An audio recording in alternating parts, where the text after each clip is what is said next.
Where's Alex? Alex. They're coming up. They're coming up.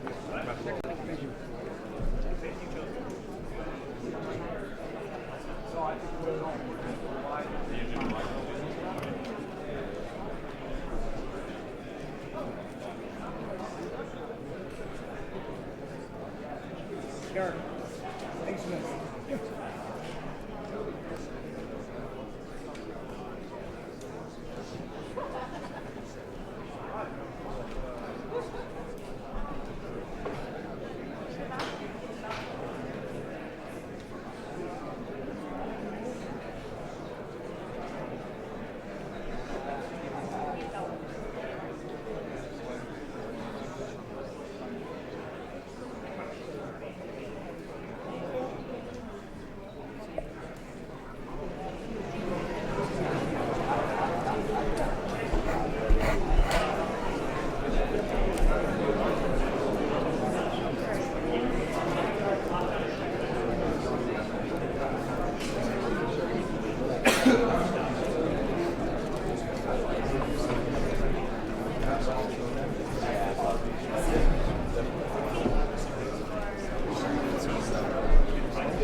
Detroit.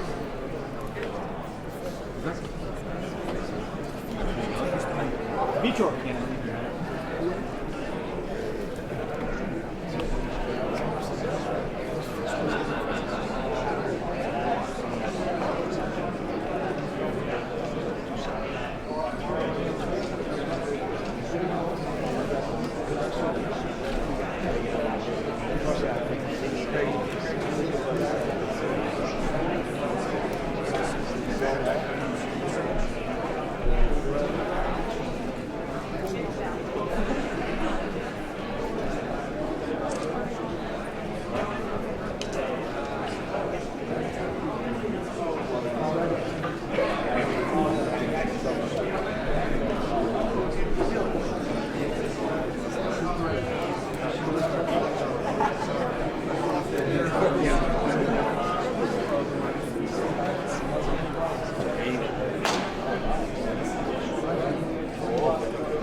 All right, the attendance was 15,650. The gate was 6.2 million. The fight of the night was Rousey versus Tate. The knockout of the night was Brown, and the submission of the night was Rousey. They all won $75,000 each. Rousey gets both $75,000 bonuses. Who's got the first question? Kevin Ioli.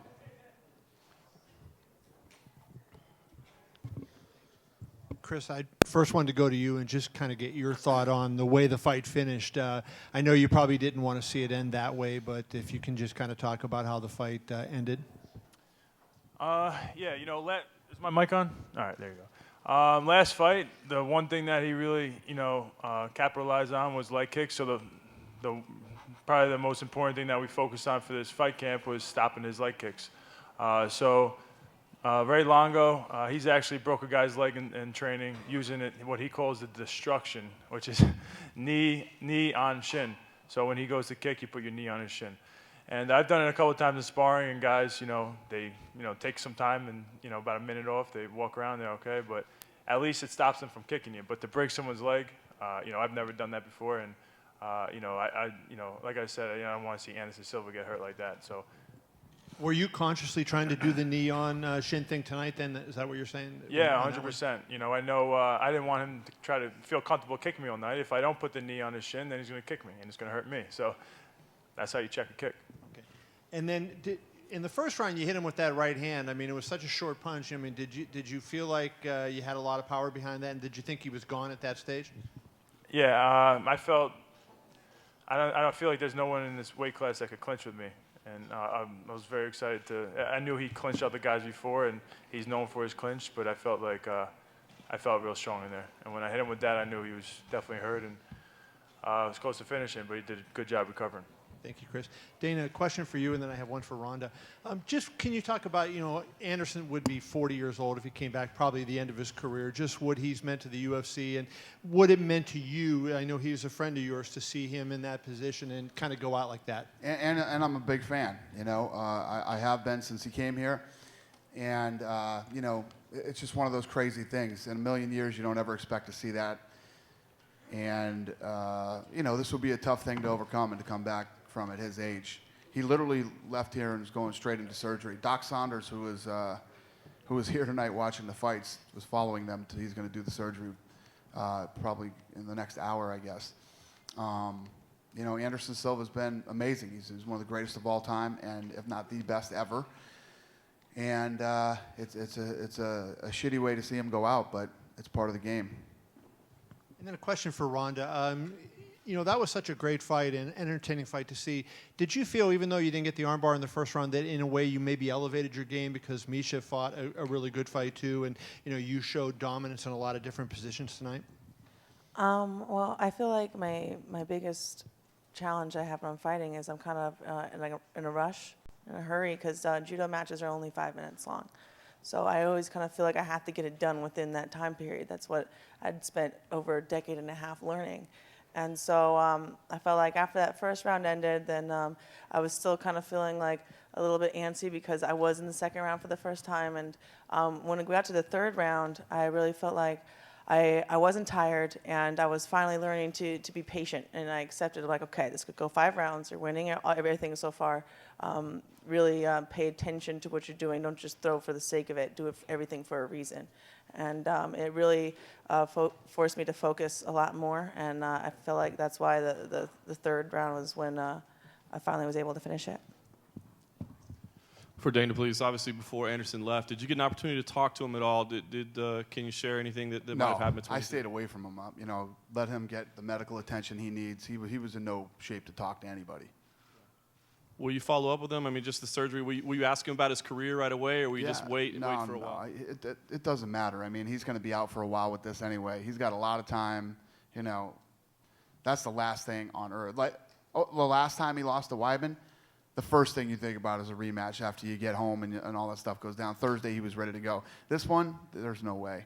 It's just one of those things. He's an incredible human being.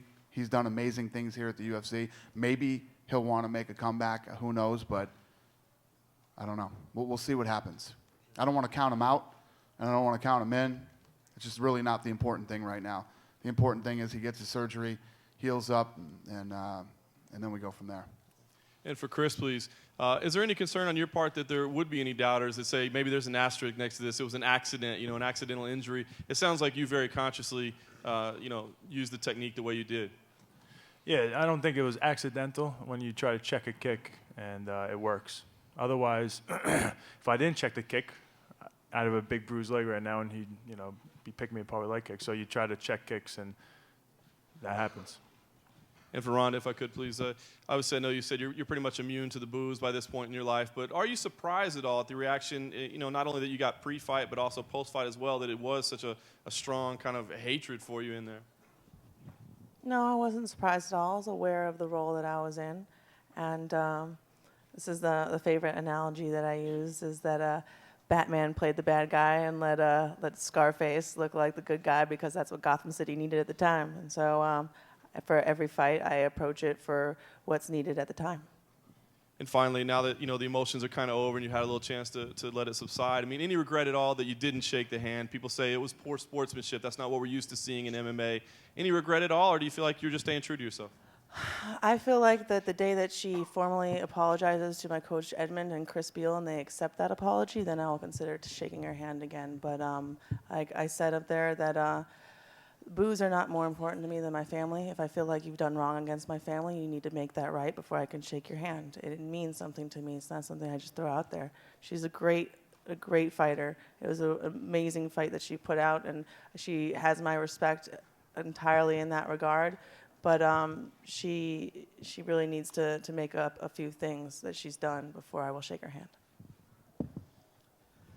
Hey, Chris, congratulations. You're to your far left. Probably can't see me. There was a lot of confusion, right? Sorry. Oh, far right. I thought you said left. Struggled with that. Oh. There was a lot of confusion, right? At the end of the fight, with exactly what happened. But you had raised your hand right away. Did you know exactly what had happened, or did you just see the referee waving it off? Yeah, I mean, even after the first, I checked the first kick, and it was knee on shin again. I mean, for the first time, and then when he threw it again, I mean, he threw everything into both those kicks, and it's gonna hurt him a lot, And I knew I hurt him with it, and I knew, but I wasn't sure it broke until I seen him put his foot back down to the mat and him collapse down, and then I knew right away it was over. What's that moment like? What's going through your head when you know you did that again? It's over. I won. It's awesome. And then I'm like, oh, he broke his leg, and I feel bad for him. And just lastly, you made a lot about the last fight. It was pretty much right away you started thinking about fighting Anderson again. I mean, you guys had the next fight within 6 days. You already know your assignment coming up this time. You got Vitor Belfort. What do you think of that matchup, and how long do you give yourself before you start really preparing for him? No, I think it's a great matchup, a totally different opponent than Anderson Silva, so it's nice to move on. And I'm excited for that challenge. Okay. I have a few questions, Misha. First and foremost, thank you for so many years of great fights. It's really been terrific watching you. I am curious, though, what do you want to do next, and how do you feel about your evolution as a fighter? You've had a lot of the same trainers for a while. Do you feel that maybe you want to make a change and do something different moving forward? First of all, I'm going to apologize because I'm not in a very talkative mood, but Understandable. I don't really know, honestly. I think that, everyday people take victories in climbing small hills, and I picked Mount Everest. I didn't quite make it to the top, but I gave it my best effort, and I'm going to try to walk away as best I can with my head held high. And, I just need some time to really let this soak in. I'm not making any rash decisions, and, I don't know what the future holds, but, just going to make the best of it. So, okay, I'll let you have that time then. Rhonda, I would say your inventiveness tonight with your jiu-jitsu was really kind of a standout thing in my mind watching you. Was that something that you knew you'd really need, different positions and different ways to finish the fight with Misha? Well, for the last 2 camps, I've been training with Henry Hero and Gracie, and we focused a lot on being on the worst case scenarios, and I trained a lot being on the bottom, and being in places where I traditionally would never be in a judo match, and so I really tried to fill those holes, and I really think that helped in the positions I was in, and still doing the most damage, even though it would be considered a bad position, and it really gave me a whole lot more confidence and stuff. And the inventiveness, I think it comes out. I improvise when I fight, and so the better my opponent is, and the more that they really push me to have answers for what I do, the more it causes me to really innovate and improvise more. And so Misha did an amazing job tonight, and she helped me to really show more of what I'm capable of. Nice. Uriah, certainly there was a lot of talk after your last fight. Dana said a lot of things. He said you didn't have, paraphrasing, but a fighter's heart, and you weren't a fighter at the time. I'm curious. Killer instinct. Yeah, killer instinct. Thank you very much. Big difference. Wait a minute. Killer instinct. You're right. What that did to motivate you, and how much you felt those words coming into the octagon tonight? Those words definitely hit, but sorry, it was how you took them, And for me personally, it was just going back and understanding why I didn't have those mentality of the mentality he was speaking about. And, at some point I was like, man, how am I trying to be that person? I'm not. And, a couple of people told me, dude, you're not that person. So it was like, okay, how do I handle that and still go in the cage, when someone's trying to kill me? And try to return the favor without trying to kill him. So it was just a head case that I had to handle, and I just had the right support group. You know, I had my coach, Clayton. Hires really helped me. I stayed in contact with Chael too, and just surrounded myself in that positive aspect to help me come out on top. But you know, those words definitely did something good, and I'm glad you said them. Nice. Thank you. And lastly, for you, Travis, after you won that fight, I admitted, I said I did not expect that from you. I did not expect that kind of a finish. I'm wondering now, you know, in so many of your fights, you've been the underdog. That secret is out now. You're not going to be the underdog probably moving forward. And how will that change your approach to fights? Because it seems like that sort of buoys you going into things, knowing that people don't expect you to do great things. Yeah, I'm only the underdog in Vegas' eyes, and maybe, you know, some of the fans that don't really understand maybe. But, you know, I'm confident in my skills, and I've been saying that from day one, is that I'm an MMA fighter. I don't have any special background in wrestling or striking or anything like that. And so I've been blessed to be able to train with some of the best and become a good MMA fighter. Great. Well, thank you. And Dana, what did you just hang up? That's my last question. Rousey versus McMahon, February. That's the headliner. And that's a fast turnaround. She goes right back into camp. Your thoughts on that, Rhonda?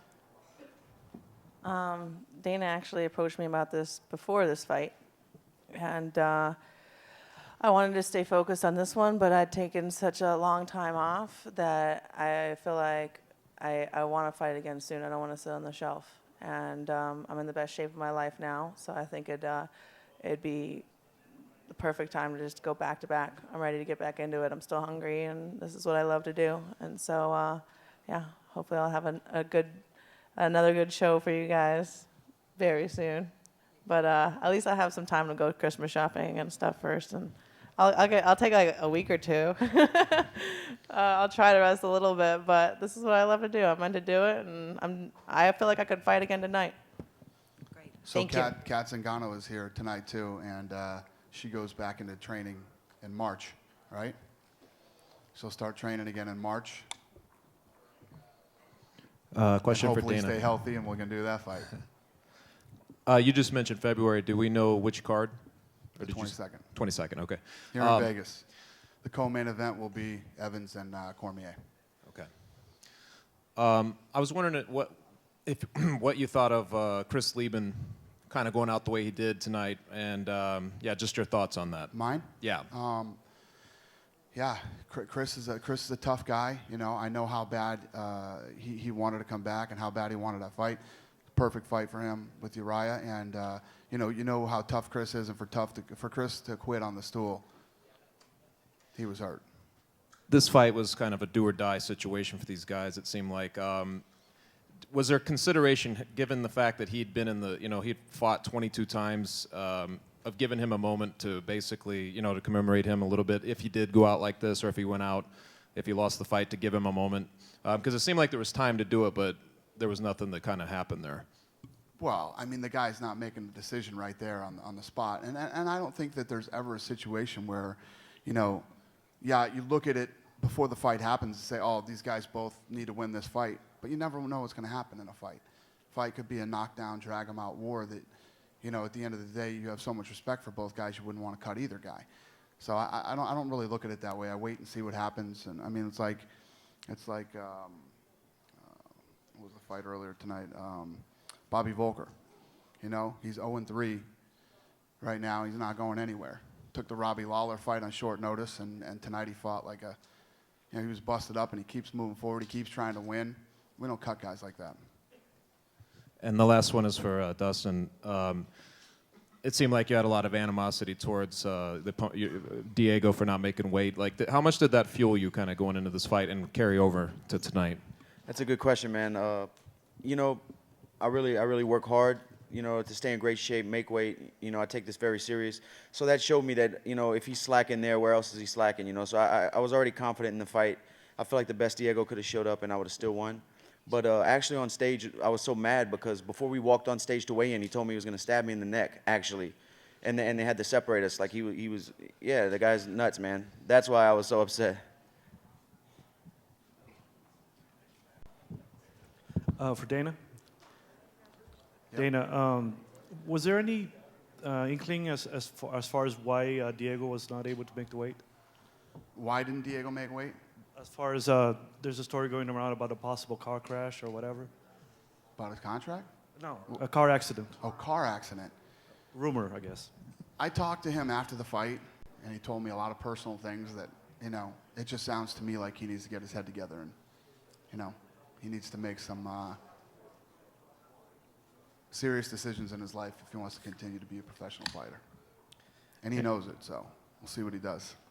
And for Chris, when you're with your team getting ready for the rematch against Anderson Silva, did it ever cross your mind that age could be a factor for him, as in maybe he's just as mentally sharp as he ever was, but maybe his body wouldn't perform perhaps as fast as he would like to, and would that in any way work its way into a strategy? He never showed any signs of slowing down, so I couldn't afford to think that because he's getting older, it was going to be the fight where it starts showing. So I didn't want to. I expected the best Anderson Silva, and I thought he actually looked great today. You know, I thought physically, I think he's looked better. He looked the best I've ever seen him. Hi, I have two questions for Dana. Dana, the first one is: do you think the Anderson's accident was the worst accident ever in UFC history? Well, it's happened before. It did happen to somebody else in the UFC. It happened to Corey Hill. But yeah, I would say yes. Both Corey Hill and Anderson. There's nothing worse than breaking your leg like that. Well, there are worse things, but it's the worst thing that ever happened here. Do you think it's going to affect the relation of the Brazilian people and the UFC, since it was broadcasted by the biggest television in Brazil, Rede Globo? How do I think it'll what? What will it do? It's going to affect like the big accident of the most brilliant guy for Brazil. Yeah, I mean it's a bad night. You know, like you said, Chris saying you don't want to.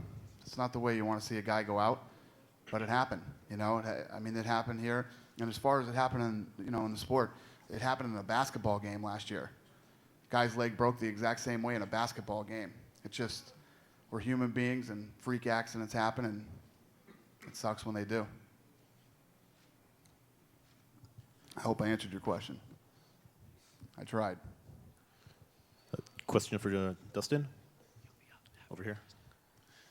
Congratulations, first of all. Just overall, what did you think of your performance tonight?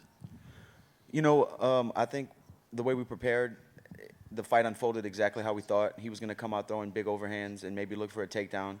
And, you know, he has history of slowing down in his fights. And then when he misses weight, you know, I just assumed his cardio is going to be even worse. So, you know, I think I performed well. I wanted to stay off the fence, stay in the middle of the cage, use my boxing, stay long. And I think I did that pretty well. I got into a couple of brawls with him, but, you know, that's just how I fight. You know, a guy comes at you and touches you, you know, I don't really back down too much. So, but working on it, man. Trying to make the right choices in there. You've only lost to top contenders now. Who do you think is next to your division, or is there any opponent that interests you?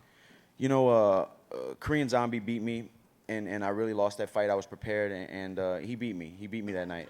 But my other loss is to Cub Swanson, and I took the fight on short notice. I cut 30 pounds that week, flew to London, and you know, never felt the feeling I had that night of the fight ever before in my life. And it was just a bad feeling.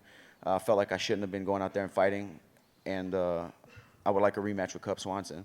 You know, I think I deserve to be 100% and fight him. But we'll see what happens. I'm going to get back in the gym and whatever UFC wants. And just a question for Jim Miller as well. You had the armbar locked pretty tight to look from the beginning, but it took a little while for him to tap. Did you know that you had it locked up? I knew that I had control, and I didn't want to expend too much energy and possibly let him slip out. So I was kind of just waiting for him to try to readjust to slide out of it. And when he pulled his elbow out just a little bit more, it, you know, tightened it up, and I was able to just put pressure on it and get the submission. And just one last one for Chris Weidman. Once again, congratulations. Vitor Belfort is next in line. Where do you feel he is most dangerous, and where does he pose most problems? Again, two completely different fighter than Anderson Silva. He's very explosive, strong, very experienced. good on the ground and on the feet. He's going to be a great challenge for me, and I'm excited for that fight. Thank you. Hi. For Uriah and the ladies, I write for Home and Garden Television. I wanted to ask, and Uriah too for that matter, I wanted to ask, what was your favorite room in the Ultimate Fighter's house? What's that? Your favorite room in the house? I would have to say the kitchen. Because it's food, man. We needed food. The kitchen's definitely my favorite. Rhonda? I didn't like anything about that house. Don't get Rhonda going on the Ultimate Fighter. That's all I need right now. And each of you, could you talk about your own gym in your house, where you work out in your house, if you have your own gym or whatever you do to work out in the house?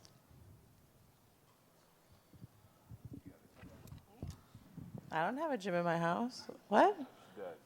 I have like little balls that I hang all around my house. So like when you walk past any room that you go into, you have to like shadow box at them. And I have different little things. I have one like a double end one. So it's like my whole house is kind of gym-ish, but there's no like gym section. There's just if you're walking through the house, you're gonna hit your head onto something if you don't weave out of the way. You know what I mean? Some of those are metals too, so.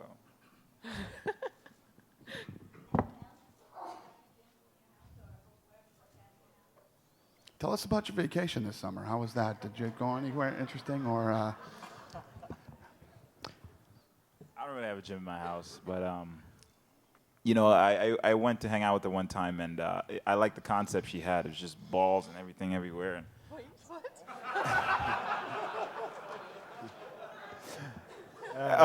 Training balls that are hanging, I meant to say. Hanging balls in her house. Come to my house, there's balls in your face. I can't help it. So clearly I was the only one that was not in the gutter. I'm sorry. But it was an interesting concept because, you know, I stayed there and I couldn't get to the kitchen without fighting something. Headline But, of the it was story cool. is Uriah likes balls. This thing's, All right, I'm on, done. this thing's I'm on done. Fox for crying out I'm loud. done, Let's I'm get some done. other questions going here. Question for Chris Weidman. Chris, I want to ask you to your left. I want to ask you about the first round of this fight compared to the first round of the first fight, because I think they had similarly favorable outcomes for you on the ground. What are your thoughts on the first round of this fight compared to that first round with Anderson? Anything different, or did you feel like it was a mirror blueprint of what could have been another alternate path to victory for you? Last time I took him down right away, and it was more. I wasn't in his guard. You know, he wasn't able to get his guard locked, so it was more just passing and ground and pound, looking for submission. I took that. I went for the leg lock, and he got back up to his feet. But I felt like I still dominated that fight. And then for this one, it was, I took him down pretty fast. I hit him with the right hook, and he went down, and I was trying to finish the fight, and then I ended up in his guard, and I felt like I was landing some decent ground and pound, and that was really it. Do you think maybe that's an element of the story of both fights that gets lost a little bit because of the unusual outcome that you had that kind of success? Yeah, probably. Question for Miesha Tate. Miesha, despite the loss tonight, obviously with your run on The Ultimate Fighter and particularly the fight tonight, you really got a fantastic reception from the fans, even in defeat. I think that probably indicates there's a lot of momentum from fans in wanting to see you, fight again. Is that a positive you can take away from tonight, or is it anything you can really think about? Yeah, you know what? I mean, just because I didn't perform the way I had hoped doesn't mean I appreciate the fans any less. You know, the fans, they're seriously awesome, and I can't thank them enough for the support, and I can't apologize enough for letting everyone down. Finally, a question for Travis Brown.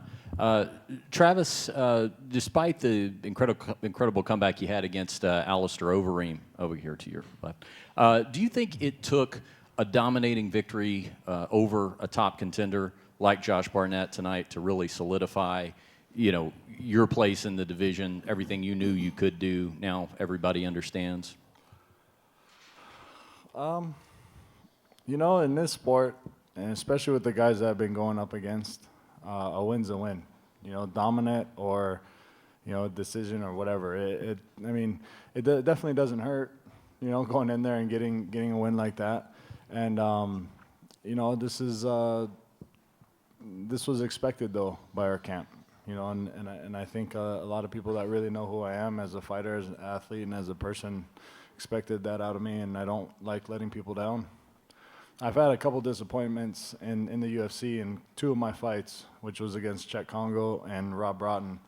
And to feel that disappointment come from the UFC has really helped me change my life in general and really focus on my career. All the rest of my life to go out and have fun. But right now it's time to work. Question for Dana. Dana, I would like to know, do you have an idea when this fight between Weidman and Vitor is going to happen, if it's going to be in 4th of July or something like that in Vegas? I don't know yet. Yeah, we got to figure that out. Don't know. And I also want to know your thoughts on like the walkout. Like when Anderson was going into the arena, the walkout, he seems like a little nervous. He was just acting like a little different this time. Did you think that he was kind of saying goodbye or something like that? He was kind of nervous? Just want to see. I don't think so. I mean, these guys fight. I don't. They know about these things better than I do. But, I don't disagree with you. I think that he did look different. And I think I think there's more, when we talk about pressure, there's more pressure when you're in the position Anderson was in tonight than there is when you're walking in there with the belt. But what the hell do I know? Chris, can you talk about the difficulty of defending the belt versus fighting for it this time, now that you went through all that preparation? Yourself as the man moving forward for the next fight. Is it a lot different? No, it was kind of the same thing, same type of preparation. No big changes. The only difference is that for my last fight, everybody kind of knows what I went through already. I had the 2 surgeries, Hurricane Sandy. It wasn't the best timing for me to be having a title fight against Anderson Silva for sure. This fight, it was perfect timing. There was no question marks going into this fight. I knew I was going to win. I felt great out there, to be honest. I felt like I saw everything on my feet. I felt like there was nothing he was going to be able to surprise me with. So it was a good night. Great. And Ronda, were you hurt at all during this fight? And looking back on it, honestly, given the filming that you did and everything, do you think that affected, your ability in this fight? Was it a more difficult fight because of those distractions? Well, I'm obviously not hurt since I'm doing another fight very soon, and yeah, going and doing those movies did make it much more difficult, which I did on purpose. I don't do this for a living to do things that are easy. I need to keep finding ways to challenge myself, and that's what I needed to do to make this fight more of a challenge for me. Thank you. So you got another one? No, I'm good. Okay. I'm going to wrap this thing up with Vitor Belfort. Vitor, what's your question? First of all, I want to congratulate all you guys. Amazing show. It's so good to sit down and see from outside, and I want to thank Chris Weidman to accept my challenge, and I just want to say, whenever it's settled down, I'm ready. Going back to the gym Monday. Congratulations for you guys, and I'm looking forward for my next challenge. Cool. Cool. Did you have a question, Kevin? I did. We'll make this the last one. I just want one for Dustin and one for Ronda. Dustin, you said he had a knife. I mean, what was that? What were you talking about? He tried to stab you. What was going on there? No, he didn't have a knife. We were in line waiting to walk out for weigh-ins, and he comes up to me and he says, "You stare at me like this again, I cut your neck, then what you gonna do?" Okay. So when we got on stage and we made weight, I'm like, That was okay. great. Yeah, I wasn't mad about him missing weight. I mean, that sucks. But him stabbing me in the neck, that's not cool. And hey, Ronda, if I could ask you straight in front of you, you referenced the movies, and that was unbelievable. You went through the TV show and then 2 movies to come in to do this. What was the most difficult thing about doing that? Like, what made it the hardest on you? All that you did preparing for this fight. I think the hardest thing was being alone a lot of the time. I was in Bulgaria for 8 weeks, and I brought out Chris Spiel and Wooten and Marina for short stints, but I was mostly by myself. I had to be really entirely self-motivated. My coach Edmund for a title fight, so So yeah, I just had to, on my own, wake up at 4 a.m., make myself run up the stairs. And we'd film all day, 16 hours. And on my own, I had to just be like, all right, drive into the mountains, let's run up the mountains. Like, it was, the hardest part was staying self-motivated and staying creative and finding ways to get training in despite the less than ideal training camp circumstances. And finally, you know, Victor Ortiz, I know, was over there filming. Were you able to at least throw hands with him, and did that help you at all, you know, working with a guy, a high-level boxer like that? Me and Victor did keep each other mutually motivated a lot of the time. So like, we were running up through the mountains, he'd run up and be scream next to me, and still, like while running up the mountain.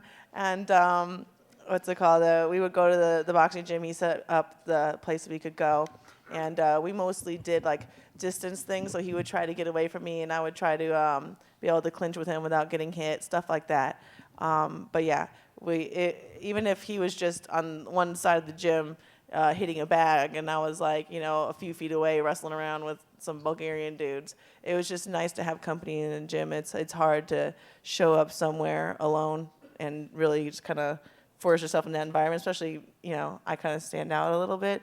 And some of these guys are kind of big and gnarly, and it's nice to be like, hey, yo, Victor, if anyone, you know, I didn't feel like I was going to get, you know, if anything bad was going to happen, because I had someone like Victor Ortiz having my back just in case.